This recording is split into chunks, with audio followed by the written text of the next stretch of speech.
দুই দিন পরও দোকান থেকে বৃষ্টির পানি বের করতে ব্যস্ত সময় পার করছেন ঢাকার নিউ মার্কেট এলাকার ব্যবসায়ীরা। চেষ্টা চলছে ক্ষতিগ্রস্ত পণ্য রক্ষা করার।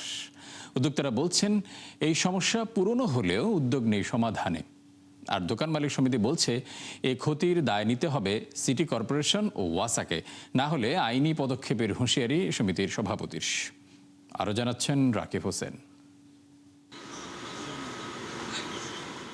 বৃষ্টি নেই, সাপ্তাহিক ছুটি থাকায় বন্ধ বেচাকেনা। তবু দোকান থেকে জমে থাকা পানি বের করতে ব্যস্ত ঢাকার নিউ মার্কেট এলাকার ব্যবসায়ীরা। চেষ্টা চলছে পানিতে তলিয়ে যাওয়া পণ্য সামগ্রীকে ক্ষতির হাত থেকে বাঁচানোর।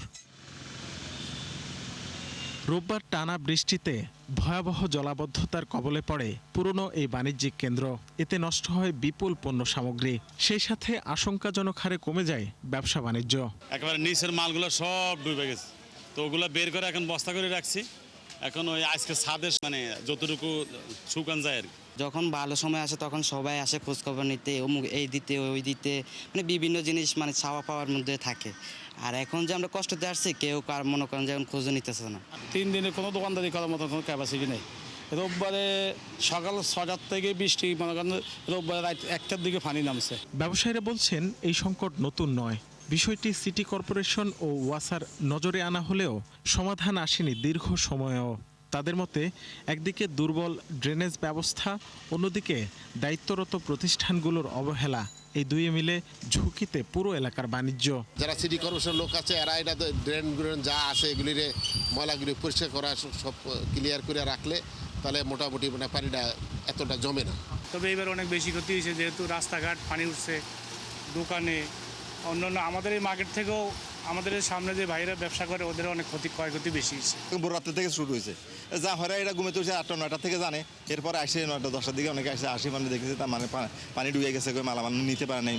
দোকান মালিক সমিতির সভাপতি বলছেন, নিয়ম করে ভ্যাট ট্যাক্স সহ সরকারকে ন্যায্য পাওনা দিয়ে থাকেন ব্যবসায়ীরা, অথচ প্রতি বছরই গুনতে হয় বিপুল লোকসান। এমন অবস্থায় সিটি কর্পোরেশন ও ওয়াসা কর্তৃপক্ষকে এই ক্ষতিপূরণ দেওয়ার দাবি জানায় সংগঠনটি। বড়দের তো নিবই, হকারদের কি পরিমাণ ক্ষতি আছে এটা আমরা নিরূপণ করার চেষ্টা করব। আমরা সিম্বলিক কাজটা করব এবং হকারদের ক্ষতিপূরণের জন্য আমরা সিটি কর্পোরেশনকে বলবো 7 দিনের মধ্যে হকারদের এই ক্ষতিপূরণ দেওয়ার জন্য।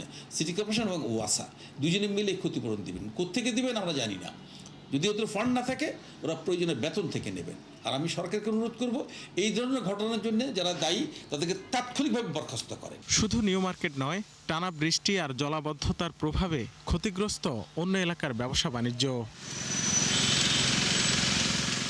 রাকিব হোসেন, 71, ঢাকা।